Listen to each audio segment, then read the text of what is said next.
하나님 말씀 창세기 24장 1절에서 9절 말씀입니다. 함께 봉독하겠습니다. 아브라함이 나이가 많아 늙었고 여호와께서 그에게 범사의 복을 주셨더라. 아브라함이 자기 집 모든 소유를 맡은 늙은 종에게 이르되 청하건대 내 허벅지 밑에 네 손을 넣으라. 내가 너에게 하늘의 하나님 땅의 하나님이신 여호와를 가리켜 맹세하게 하노니 너는 내가 거주하는 이 지방 가나안 족속의 딸 중에서 내 아들을 위하여 아내를 택하지 말고 내 고향 내 족속에게로 가서 내 아들 이삭을 위하여 아내를 택하라. 종이 이르되 여자가 나를 따라 이 땅으로 오려고 하지 아니하거든 내가 주인의 아들을 주인이 나오신 땅으로 인도하여 돌아가리이까. 아브라함이 그에게 이르되 내 아들을 그리로 데리고 돌아가지 아니하도록 하라. 하늘의 하나님 여호와께서 나를 내 아버지의 집과 내 고향 땅에서 떠나게 하시고 내게 말씀하시며 내게 맹세하여 이르시기를 이 땅을 네 씨에게 주리라 하셨으니 그가 그 사자를 너보다 앞서 보내실지라. 네가 거기서 내 아들을 위하여 아내를 택할지니라. 만일 여자가 너를 따라오려고 하지 아니하면 나의 이 맹세가 너와 상관이 없나니 오직 내 아들을 데리고 그리로 가지 말지니라. 그 종이 이에 그의 주인 아브라함의 허벅지 아래에 손을 넣고 이 일에 대하여 그에게 맹세하였더라. 아멘. 예. 오늘은 이제 성경의 인물 가운데 아브라함의 종이었던 엘리에셀에 대해서 살펴보려고 합니다. 엘리에셀이란 이름의 뜻은 하나님은, 그러니까 나의 하나님은 도움이시다. 나의 하나님이 도와주셨다라는 뜻이에요. 엘리가 나의 하나님이란 뜻이에요. 예수님께서 십자가 달려 돌아가실 때 뭐라 그랬어요? 십자가 위에서 엘리 엘리 라마 사박다니 했죠. 여기서 엘리가 바로 나의 하나님 이 뜻이죠. 그래서 에셀이라는, 원래는 에셀이 아니고 에젤이에요. 에젤인데 이 말은 돕는다는 뜻이에요. 그래서 엘리에셀은 나의 하나님이 도와주셨다라는 뜻이에요.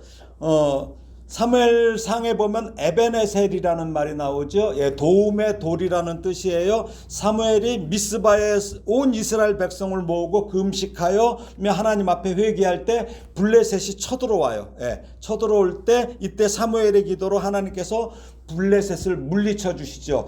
그 다음에 물리쳐 주시는 미스바와 그 센 사이에 세운 기념비가 에벤에셀이에요. 그러니까 도움의 돌이라는 뜻이에요. 예, 도움의 돌이라는 뜻이에요. 예, 그러니까 에벤이라는 건 돌, 그 다음에 에셀은 도움. 그래서 또 하나님께서 첫사람 아담의 돕는 배필로 여자를 주셨죠. 예, 여기서 돕는, 돕다의 뜻이 바로 에셀이에요. 에셀. 예, 그러니까 하나님의 도움을 받은 엘리에셀. 이 사람이 아브라함을 돕는 사람이 또 되는 거예요. 하나님의 도움을 받고 또 아브라함 주인을 돕는 사람이 됐어요. 이 엘리에셀은 아브라함이 종인데 이 엘리에셀과 아브라함의 관계는 아브라함이 갈대아 우르에서 하나님의 명령을 따라서 그곳을 떠나올 때부터 오늘 본문까지 보면은 줄곧 한 65년을 아브라함의 종으로 있었던 거예요. 65년 동안을. 예.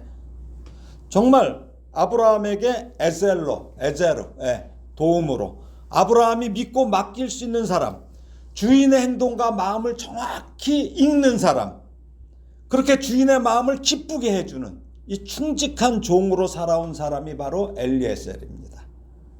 오늘은 특별히 임직식이 있는 날입니다. 그래서 오늘은 엘리에셀의 삶을 통해서 이 종의 온전한 모습을 살펴보고 하나님의 종된 우리도 주인이신 하나님의 마음을 얼음 냉수처럼 시원하게 해드리는 그 방법을 살펴보려고 합니다. 엘리에셀은 창세기 15장에도 나와요.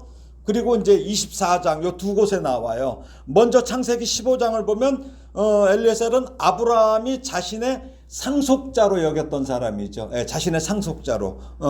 창세기 15장에서 아브라함은 아직 개명하기 전이에요. 아브람이에요. 그냥 아브람, 아비, 그렇죠? 아브람, 큰 아비, 뭐 이런 뜻이에요. 근데 개명하기 전이야. 그래서 하나님께서 아브라함을 갈대아 우르에서 불러내셨지만 아직은 어정쩡한 상태의 신앙인이었어요. 그러니까 교회는 나오는데 왜 신앙이 어정쩡한 분들이 많잖아요. 그러니까 그런 상태의 아브라함이었어요. 이런 신앙을 무슨 신앙이라고 그래요? 저는 갓기도 신앙이라고 그래요. 교인 같기도 하고 아닌 것 같기도 하고 하나님 믿는 것 같기도 하고 아닌 것 같기도 하고 그래서 갓기도 신앙이에요. 그러니까 아브라함도 이 당시는 갓기도 신앙이 좀 많이 있었어요. 하여간 따라서 하나님께서 명령대로 가긴 갔는데 갓기도가 많았죠. 당시 아브라함은 하나님의 약속을 받았음에도 불구하고 이 하나님의 약속을 완전히 믿는 상태는 아니었어요. 그러면서 자신의 눈에 보이는 현상이 더 크게 보였단 말이에요. 더 크게 보여.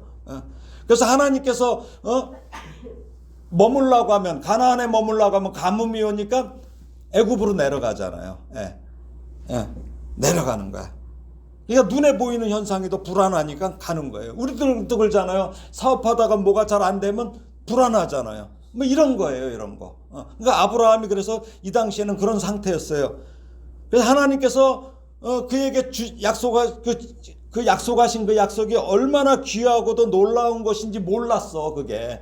몰랐기 때문에 아브라함은 그것을 자기에게 준다는 것을 자기 종에게 주려고 상속자로 여겼을 정도로 그렇게 정했던 거예요. 그러니까 그 상속자로 정했던 엘리에셀이 얼마나 아브라함의 마음에 들었으면은 그랬던 거예요. 근데 하나님께서 자기에게 주시겠다고 한 게 뭔지를 모르는 거야. 그러니까 이미 이때부터 엘리에셀은 아브라함의 마음에 쏙 들어왔을 정도로 주인에게 충성했던 사람입니다.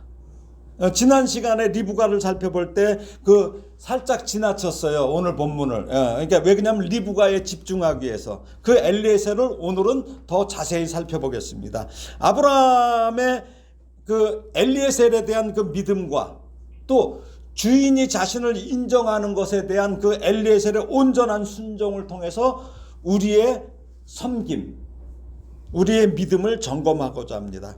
하나님께서 백세해 주신 아들 이삭, 다 죽었다고 그랬잖아요.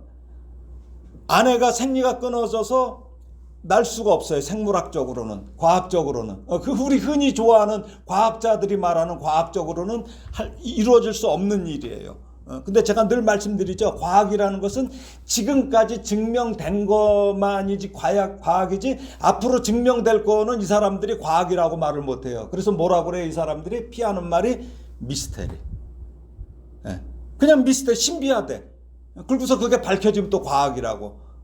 그러니까 과학적으로는 낳을 수 없는 그 아들을 낳았단 말이에요. 이삭을 주셨단 말이에요. 근데 이삭의 신부를 데려오라는 명령을 오늘 엘리에셀에게 하죠. 그러면서 아브라함이 행하는 의식에 오늘 주목해야 됩니다. 이제 맹세를 시키는데, 자, 그게 오늘 본문 1절 2절입니다. 한번 다시 읽어볼까요? 시작. 아브라함이 나이가 많아 늙었고 여호와께서 그에게 범사의 복을 주셨더라. 아브라함이 자기 집 모든 소유를 맡은 늙은 종에게 이르되 청하건대 내 허벅지 밑에 네 손을 넣으라. 그러니까 아브라함이 받은 복은 한두 가지가 아니에요.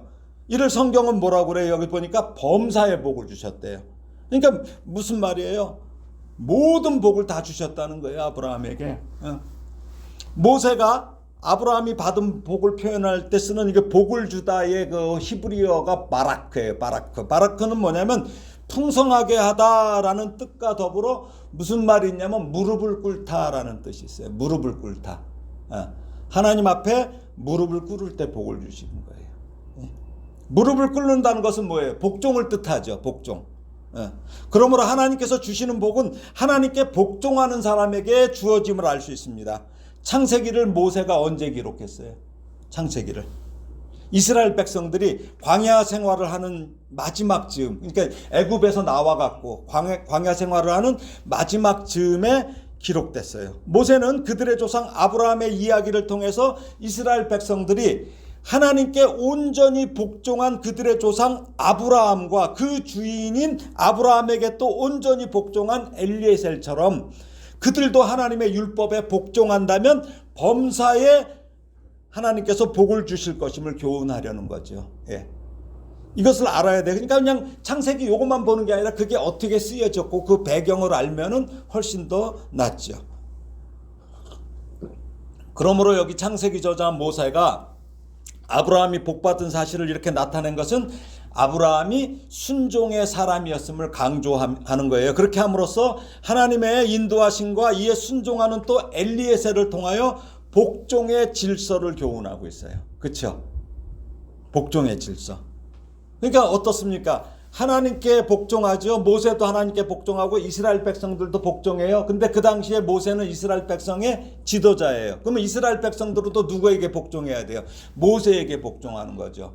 근데 모세의 그 누이가 뭐라고 그래요? 왜 모세만 그러냐고죠, 아론하고. 그래갖고 어떻게 돼요? 나병이 걸려버리죠. 예, 이게 질서예요, 질서. 질서. 하나님께서 주신 질서를 해치면 안 된다는 거죠.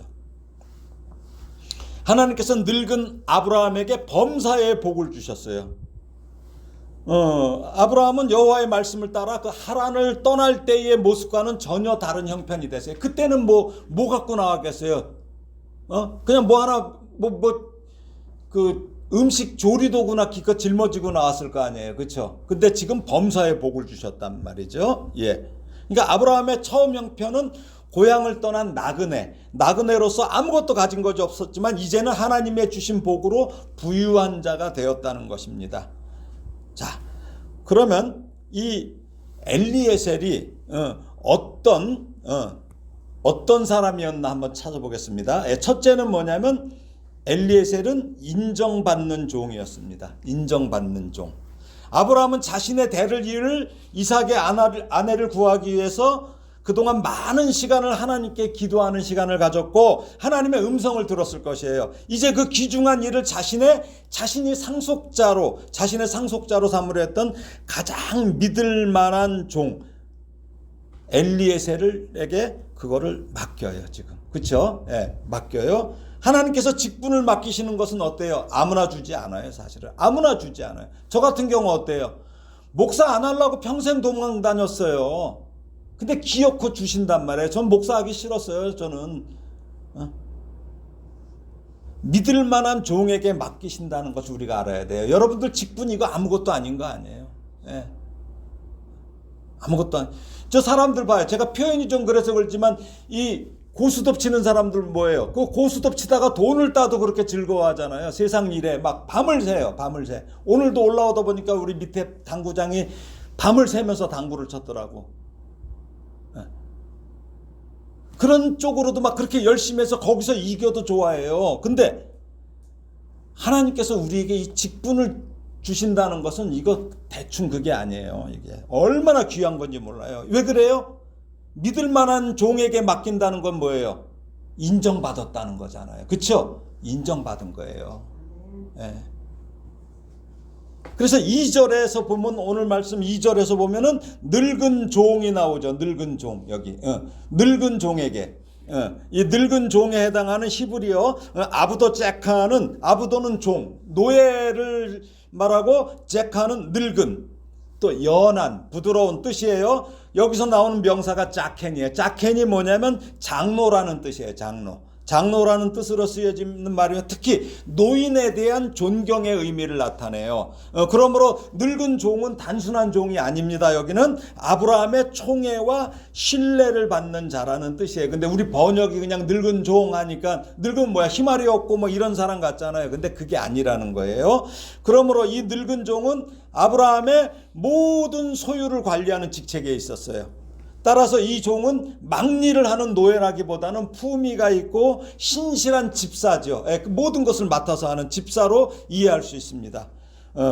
본문에는 늙은 종이라고 했는데 그가 바로 엘리에셀입니다.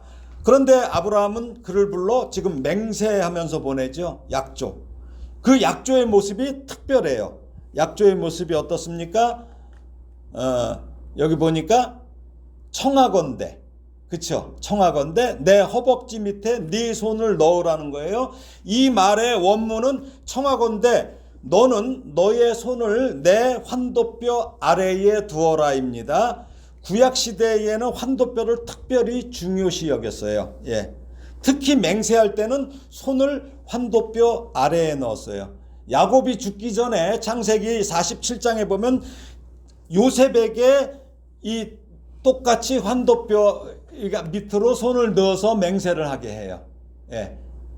자기의 유고를 거기다 두지 말라고 그러는 거죠. 예.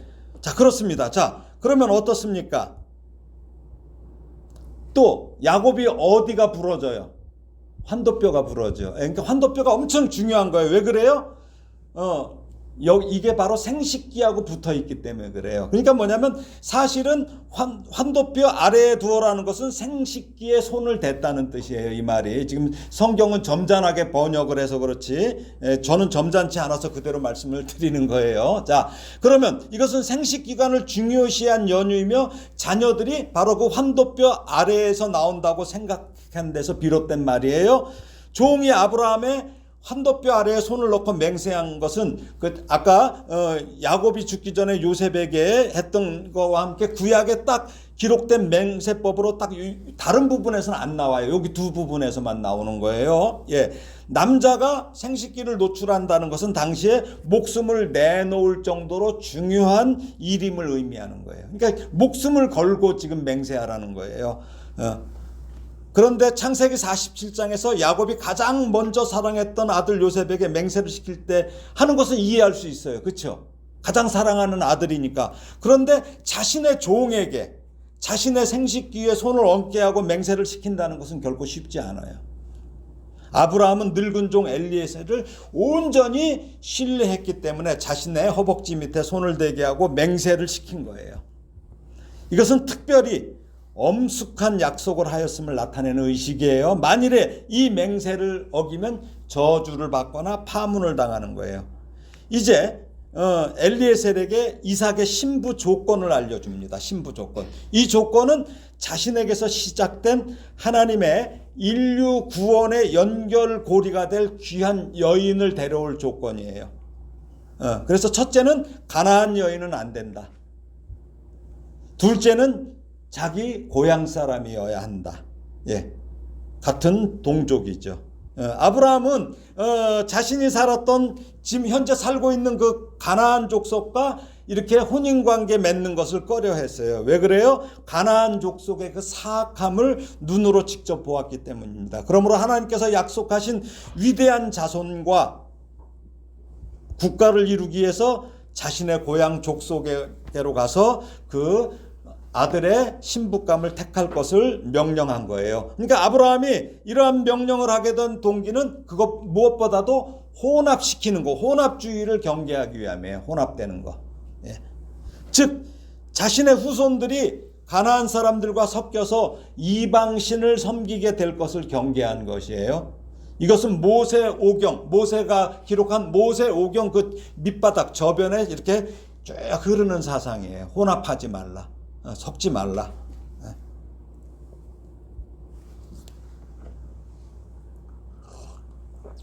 가나안은 어떤 곳이에요? 하나님께서 아브라함에게 약속하신 땅이에요.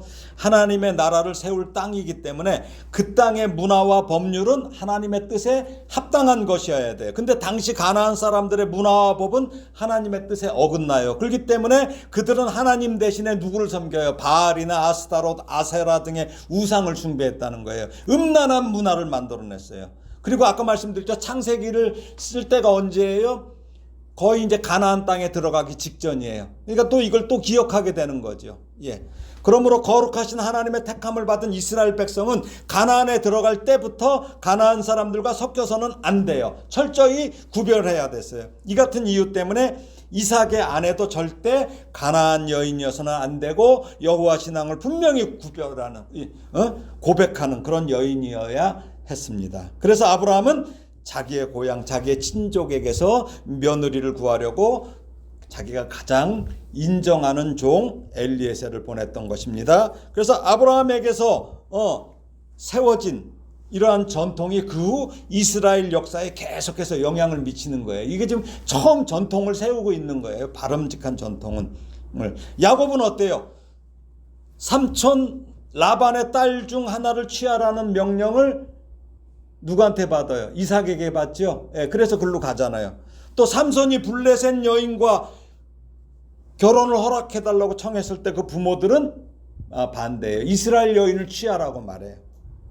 또 바벨론 포로기 이후에는 어땠어요? 이스라엘 백성들이 집단적으로 그들이 취한 이방 아내와 자녀들과 헤어지기로 맹세하고 그렇게 실행하기도 했어요. 왜 그래요? 결혼이라는 것은 그냥 그 문화가 들어오기 때문에 그래요. 우리도 그러죠. 어디 결혼 저기 하면 그 집안을 보잖아요. 특히 며느리를 보면 누구를 봐요? 그 집에 장목감을 보잖아요. 네, 장목감을 보잖아요. 이런 식으로. 왜 그냥 그 문화가 그대로 전수되기 때문인 거죠. 그래서 지금 이 말씀을 하고 있는 거예요.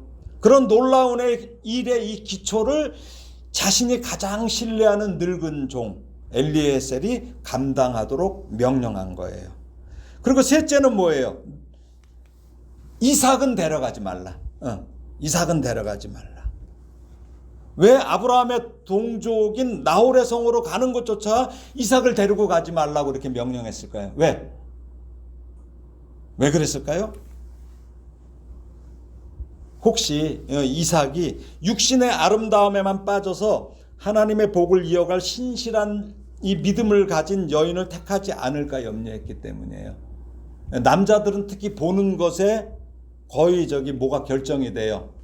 여자들은 듣는 거에 이렇게 많이 이렇게 좌우된대요. 근데 남자들은 보는 거. 그러니까 한번 딱 눈에 이렇게 끼었다 하면은 그거 고치기가 쉽지 않아요. 그래서 아브라함이 이삭을 데리고 가지 말라고 하는 거예요. 아브라함은 이미 어때요? 소돔과 고모라 백성이 멸망한 이유를 분명히 알고 있어요. 롯이 거기 왜 들어갔어요? 눈으로 보기에 거기가 좋았잖아요. 근데 들어가면은 그 영향을 받는단 말이죠. 육신의 정욕과 안목의 정욕과 이생의 자랑에 사로잡혀서 하나님과 동행하는 것을 싫어했기 때문이죠. 그 백성들이. 아브라함은 이삭이 이방 여인이 그 겉으로 보이는 그 육신의 아름다움에 마음을 빼앗겨서 하나님과 동행하는 것을 잃어버리는 자가 될 것을 염려했던 거예요. 하나밖에 없어요. 그치? 아들도. 그거 놓치면 안 돼요. 그래서 이를 그동안 주인인 아브라함을 지켜보았던 엘리에셀에게 이삭이 하나님의 복을 이어받는 자가 되는 것을 도울 수 있다고 신뢰했기 때문입니다. 어떻게 보면 이게 쉽지가 않아요. 왜 그렇습니까? 왜 그래요? 원래는 아브라함이 그냥 하나님한테만 그랬겠어요? 하나님, 엘리에셀이 내 상속자라고 그랬겠어요? 얘기했겠죠. 엘리에셀은. 야, 네가 상속자야? 자기가 상속자가 될 수 있었는데 이삭이 생겼으니까 자기는 뭐예요? 대를 이어서 종이 돼야 되는 거잖아요. 근데 그래도 이걸 맡기는 거예요. 이걸 맡기는 거예요. 왜 그래요? 서로 신뢰관계가 있었어요. 그 정도로 엘리에셀은 신실한 사람이었던 거죠. 지난 시간에도 말씀드렸듯이 아브라함이 있던 곳에서 그 며느리감이 있던 고향 그곳까지는 약 700km에서 800km, 어떤 분은 850km까지도 보더라고요. 이 먼 거리를 낙타 10마리에다가 각종 귀한 것을 이렇게 실어 갖고 보내면서 가게 하죠. 그렇죠? 그걸 귀한 것을 거기다 실어서 보내요. 신부의 지창금이죠. 그래서 각종 은금 폐물을 싣고 먼 길을 갑니다. 만약에 엘리에셀이 혹시 다른 마음을 먹고 간다면 도망가 버리면 될 거 아니에요. 그렇죠? 그 많은 거 갖고 가면은 인생 어때요? 피잖아요. 그 많은 거 갖고 튀는데 혼자도 아니고 사막길을 거쳐서 낙타를 타고 이동하는 것은 늙은 종에게 적어도 한 20여 일의 그 여행은 쉬운 여정이 아니에요. 엄청 이거 힘든 거예요. 자막길이에요. 우리가 이런 길 걸어가도 힘든데. 그러나 엘리에셀은 오직 주인의 마음을 얼음 냉수처럼 시원하게 해드리려고 마음을 다하고 몸을 다하고 뜻을 다해서 맡은 임무를 맹세를 지키기 위해서 그렇게 일했던 거예요. 자, 그 다음에 엘리에셀은 어떤 사람입니까? 기도하는 종이었습니다. 기도하는 종. 자, 12절 말씀, 창세기 24장 12절 말씀을 한번 읽어볼까요? 시작. 그가 이르되 우리 주인 아브라함의 하나님 여호와여 원하건대 오늘 나에게 순조롭게 만나게 하사 내 주인 아브라함에게 은혜를 베푸시옵소서. 놀랍습니다. 여기 뭐예요? 순조롭게 만나게 하사 내 주인 아브라함에게 은혜를 베푸시옵소서. 여기 순조롭게 하다와 은혜라는 말은 히브리어는 같은 말이에요. 헤세드예요. 헤세드. 같은 말이에요. 사랑이라는 거예요. 사랑. 그러니까 인내하신 하나님. 헤세드. 그 사랑, 그 은혜를 베푸사 만나게 해달라고 기도합니다. 엘리에셀은 어때요? 여기 자기 이름이 없어요. 온통 주인에게 모든 게 다 집중돼 있어요. 그 주인의 일이 하나님의 은혜로 진행되기를 지금 기도한 거예요. 자기를 위해 구한 내용 하나도 없어요. 이토록 중요한 주인 아브라함의 가문을 이어받을 자의 연결고리 역할을 할 여인을 만날 수 있도록 하나님께서 주인에게 모든 은혜를 허락해 주시옵소서. 이 자기 그 엘리에셀이라는 이름처럼 자신은 하나님의 도움으로 살아가는 것으로 만족하다는 거예요. 자기 사는 게 하나님의 도움이야. 그래서 좋게. 그래서 자신을 통해서 주인의 기업에 도움이 되기를 구하는 참 기도자의 모습을 보입니다. 아브라함에는 어때요? 종이 엘리에셀만 있었던 게 아니에요. 엄청 많았어요. 종이. 조카 롯이 소돔에서 엘람왕 그돌라오멜과 고임왕 디달과 신하랑 아브라벨과 엘라살왕 아리옥 이 네 왕에게 사로잡혀 가잖아요. 그때 어때요? 용감한 군사 자기 데리고 있는 군사 318명을 거느리고 가서 승리하고서 조카 롯을 찾아오잖아요. 그들 모두 뭐예요? 아브라함의 용감한 종들이에요. 젊어요. 거기 군사니까. 그러나 아브라함이 엘리에셀을 이토록 신뢰한 것은 기도하는 사람이었기 때문일 것입니다. 아멘. 그것도 자신을 위한 기도가 아니라 남을 위한 기도를 하는 사람입니다. 우리 기도 많이 해요. 근데 거의 기도 내용이 자신을 위한 기도밖에 없어요. 여러분의 곁에 이런 기도하는 동역자가 반드시 함께하기를 주님의 이름으로 축원합니다. 아멘. 네, 셋째는 엘리에셀은 지체하지 않는 사람입니다. 지체하지 않아요. 자, 창세기 24장 56절 말씀을 함께 읽겠습니다. 그 사람이 그들에게 이르되 나를 만류하지 마소서 여호와께서 내게 형통한 길을 주셨으니 나를 보내어 내 주인에게로 돌아가게 하소서. 여기 나를 만류하지 마소서라는 말의 원어는 나를 절대로 늦추거나 지연되게 하지 마소서예요. 예. 이는 자신의 맡은 바 임무를 완전하게 수행하려는 그 아브라함의 늙은 종의 강력한 그 의지가 반영된 말이죠. 한번 생각해 보십시오.